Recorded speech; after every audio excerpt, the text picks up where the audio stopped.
بسم اللہ الرحمن الرحیم نحمدہ ونصلی علی رسولہ الکریم اما بعد۔ محترم حاضرین کرام، ناظرین کرام، قابل قدر سامعین کرام، آج کل ایک کلپ جو کہ پاکستان کے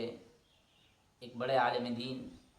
جناب حضرت مولانا مفتی طارق مسعود صاحب کے حوالے سے ایک ویڈیو گردش کر رہی ہے، ان کی ایک چھوٹی سی کلپ ہے جس میں مفتی صاحب کی زبان سے کچھ بات جو ہے نکل گئی تھی غلطی کے طور پر، لیکن اس بات کو لے کر کے کس طرح مذہبی متشدد قسم کے لوگ ان کے اوپر کیا کیا الزام لگا رہے ہیں کہ گستاخ رسول ہیں، گستاخ نبی ہیں، رسول اللہ کی شان میں گستاخی کری ہے، قرآن پر الزام انہوں نے عائد کرا ہے، گستاخ قرآن ہے، گستاخ فرقان ہے، اس طرح کے وہ تمام الزام لگائے جا رہے ہیں۔ اور یہاں تک نہیں بلکہ اپنی عوام کو ان کی جان لینے پر اکسایا جا رہا ہے۔ حد تو یہ ہے، اللہ کے بندوں آپ ذرا دیکھتے تو صحیح، مفتی طارق مسعود صاحب کی پوری زندگی تو اٹھا کر کے دیکھیں، آپ کی جد و جہد اور محنت کو تو دیکھیں آپ، اور پھر یہ ایک غلطی کے طور پر نکل گیا۔ دو چیزیں ہوتی ہیں، غلطی ہوتی ہے، ایک جان بوجھ کر کے اس بات کو کہنا۔ تو مفتی صاحب کے یہ زبان سے یہ غلطی کے طور پر نکل گیا، یہ جان بوجھ کر نہیں بولا۔ اچھے اچھے لوگوں کی زبان پھسل جاتی ہے، ہم انسان ہیں، کوئی فرشتے نہیں ہیں، غلطی ہو جاتی ہے، کہیں پر بھی ہو جاتی ہے، لیکن کیا اس غلطی پر ہم کو جج بننا چاہیے؟ جب ایک بندہ سامنے والا اس نے اپنی بات پر رجوع کر لی ہے، اپنی بات کو مان لیا ہے کہ ہاں ہم نے یہ غلط بولا ہے، ہمارا کوئی منشا ایسا نہیں ہے، ہمارا کوئی مقصد ایسا نہیں ہے کہ ہم توہین رسالت کے مرتکب ہوں۔ انہوں نے خود کہا کہ اللہ کی قسم اس سے بڑی کیا سعادت حاصل ہو سکتی ہے کہ مجھے جو ہے نبی کریم صلی اللہ علیہ وسلم کے دفاع میں موت آ جائے۔ اس سے بڑی انہیں کیا سعادت حاصل ہو سکتی ہے، وہ خود بتا رہے ہیں، اور کون سی میرے لیے عبادت ہو سکتی ہے؟ لیکن اس بات کو، ذرا سی بات کو جو غلطی کے طور پر نکل گئی ہے، اسے اس طرح وائرل کرا جا رہا ہے، اس طرح اسے نشانہ بنایا جا رہا ہے، طرح طرح کے لوگ آ رہے ہیں اس پر جو ہے اپنے اپنے تنقیدی تجزیے لے کر کے حاضر ہو رہے ہیں، اپنی عوام کو اکسا رہے ہیں۔ اس لیے اللہ کے بندوں ذرا دیکھیں آپ مفتی طارق مسعود صاحب کی پوری زندگی، اور جب انہوں نے معافی مانگ لی ہے تو پھر اس کو معاف کر دینا چاہیے، بھلا دینا چاہیے اس بات کو۔ آپ کی پوری زندگی اس طرح گزر رہی ہے، قرآن کی صداقت، قرآن کی حقانیت، قرآن کا جو ہے قرآن کے حقائق، تمام قرآن کی عظمت ان تمام لوگوں کے اوپر جو ہے بیان کر رہے ہیں، جگہ جگہ جا رہے ہیں، نبی کریم صلی اللہ علیہ وسلم کی سنت کا پابند بنا رہے ہیں، نبی کریم صلی اللہ علیہ وسلم کی شریعت پر چلنے کا ان کا حکم دے رہے ہیں، نبی سے محبت کی ان کو جو ہے وہ جذبہ دلا رہے ہیں، لیکن آپ ہیں کہ ذرا سی ایک بات کو لے کر کے ان کے اوپر اس طرح بوال کھڑا کرے ہوئے ہیں۔ یہ کوئی قابلیت کی بات نہیں ہے اور نہ کوئی عقل مندی کی بات ہے۔ جب سامنے والا شخص اپنی بات سے رجوع کر رہا ہے تو ہمیں اس کی بات کو مٹی ڈال کر کے بھلا دینا چاہیے، ہمارا کام یہی ہے، نہ کہ ہم اس پر جو ہے خدا بن کے بیٹھ جائیں، جج بن کے بیٹھ جائیں، یہ ہمارا کام نہیں ہے۔ ہم انسان ہیں، انسان کا کام یہ کہ سامنے والے کی اگر غلطی اس نے معافی مانگ لی، ہم اس کو بلا دیں۔ آپ دیکھ نہیں رہے مفتی طارق مسعود صاحب کی پوری زندگی کس طرح گزر رہی؟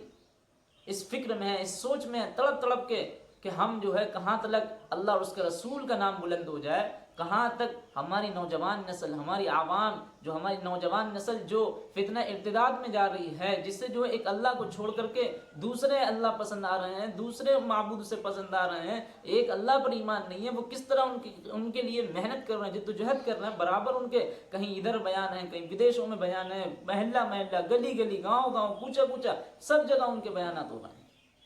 لیکن ہم نے ایک ذرا سی بات پہ لے کر کے ان کی وہ تمام محنت پر ہم نے پانی پھیر دیا۔ اللہ کے بندے پوری زندگی دیکھ لیتے کس طرح گزر رہی ہے، ایک ایک لمحہ ان کا کس طرح گزر رہا ہے، وہ ہم نے نہیں دیکھا۔ ہم نے صرف ایک غلطی کو دیکھ کر کے ہم نے ان کے اوپر وہ فتوے، وہ کفر کے فتوے لگا دیے، وہ گستاخ رسول کے فتوے لگا دیے کہ اب ہم سے بڑا کوئی مفتی نہیں ہے۔ ایک صحابی ہیں حضرت حاطب بن ابی بلتا کتنے بڑے مشہور صحابی ہیں، بدری صحابی ہیں. انہوں نے کیا کرا تھا کہ ایک خط جو ہے ایک عورت کے ہاتھ مشرکین مکہ کے نام بھجوایا تھا، اور اس میں رسول اللہ صلی اللہ علیہ وسلم کے ارادے سے مطلع کیا تھا. لیکن جب نبی کریم صلی اللہ علیہ وسلم نے اپنے صحابہ کو حکم دیا کہ جاؤ اس عورت سے وہ خط لے کر کے آؤ، وہ عورت وہاں ملے گی، تو جب وہ خط لے کر کے آئے صحابہ، اس کی تفصیل آپ دیکھ لیں، جب وہ صحابہ لے کر کے آئے خط، اور اس خط کو پکڑے جانے پر نبی کریم صلی اللہ علیہ وسلم نے دیکھا کہ وہ حضرت حاطب بن ابی بلتا کا ہے، تو پھر بلایا گیا حضرت حاطب بن ابی بلتا کو اور پوچھا تمہارا یہ کیا ماجرا ہے؟ تو حضرت حاطب بن ابی بلتا نے کیا بتایا، پوری وضاحت کری، پوری صفائی دی کہ اللہ کے رسول میں حقیقت میں میرا یہ منشا نہیں ہے. انہوں نے پوری وضاحت کری. اور وہیں پر صحابی بیٹھے تھے حضرت عمر فاروق اعظم، کہنے لگے اللہ کے رسول اگر مجھے حکم دے میں اس کی گردن اڑا دوں. تو نبی کریم صلی اللہ علیہ وسلم نے کیا کہا حضرت عمر سے، کہا عمر یہ جو بدری صحابی کہہ رہے ہیں حضرت حاطب بن ابی بلتا، یہ بالکل صحیح کہہ رہے ہیں، ان کی آپ نے پوری زندگی نہیں دیکھی پیچھے کی. وہ بدر والے صحابی ہیں جنہوں نے بدر میں شرکت کری ہے. یہ بدری وہ صحابی ہیں جن کے بارے میں بتا دیا کہ اب یہ کچھ بھی کریں ان کے لیے معاف ہے، معافی کا اعلان ہو گیا اللہ کی طرف سے. تو انہوں نے کہا کہ میں نے یہ کفر کی بنیاد پر نہیں کرا، میں نے ارتداد کی بنیاد پر نہیں کرا، میں نے ایسا نہیں ہے میں کفر کو پسند کرتا ہوں میں نے اس لیے کرا، میں ایک پکا سچا مسلمان ہوں، میری بات کو سمجھنے کی کوشش کریں. تو نبی کریم صلی اللہ علیہ وسلم نے حضرت عمر کو سمجھایا کہ یہ جو کہہ رہے ہیں وہ صحیح کہہ رہے ہیں، پہلے کی زندگی دیکھو آپ. تو اس طرح ہمیں مفتی طارق مسعود صاحب کی زندگی دیکھیں کس طرح ان کی پوری گزر رہی ہے، بیانات ہو رہے ہیں برابر، ہر طرح سے ان کی ایک محنت ہے، ایک سوشل میڈیا پر ان کی ایک پکڑ ہے، نوجوان ان سے جڑے ہیں. جو دین بیزاری کا کام کر رہے تھے نوجوان، وہ نوجوان آج مفتی طارق مسعود صاحب کو بیانات سننے کے لیے بیٹھے ہیں.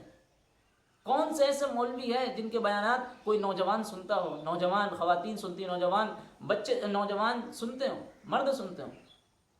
یہی ایک سوائے مفتی طارق مسعود جن کے پاس جو ہے اتنے بھیڑ ہے، اتنی آڈینس ہے جو ان کا بیان سن کر کے ایک ایک چیزوں کی پابند بن رہی ہے،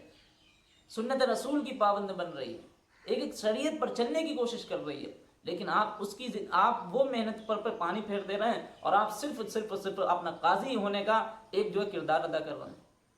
اللہ کے بندوں معاف کر دو. جب انہوں نے معافی مانگ لی ہے تمام اپنی غلطیوں پر، انہوں نے ایکسیپٹ کر لیا کہ ہاں مجھ سے غلطی ہو گئی ہے، میں انسان ہوں، مجھ سے غلطی ہو گئی ہے، تو اب ان کو معاف کر دینا چاہیے. اتنا بڑا اب اس کو جو ہے ایشو نہیں بنانا چاہیے. اس لیے ہمیں چاہیے کہ ہم جو ہے مفتی طارق مسعود صاحب کی لیے دعا کریں کہ اللہ جو ہے ان کو اور مزید کام کرنے کی توفیق عطا فرمائے، اور ان کی زندگی میں برکت عطا فرمائے، اور اللہ ان سے بہت بڑا دین کا کام لینے کی توفیق عطا فرمائے، اور ہم سب کو ان کی غلطیوں پر معاف کرنے کی توفیق عطا فرمائے. اللہ کریم ہم تمام لوگوں کا انہیں سننے سے عمل کرنے کی توفیق عطا فرمائے. آمین.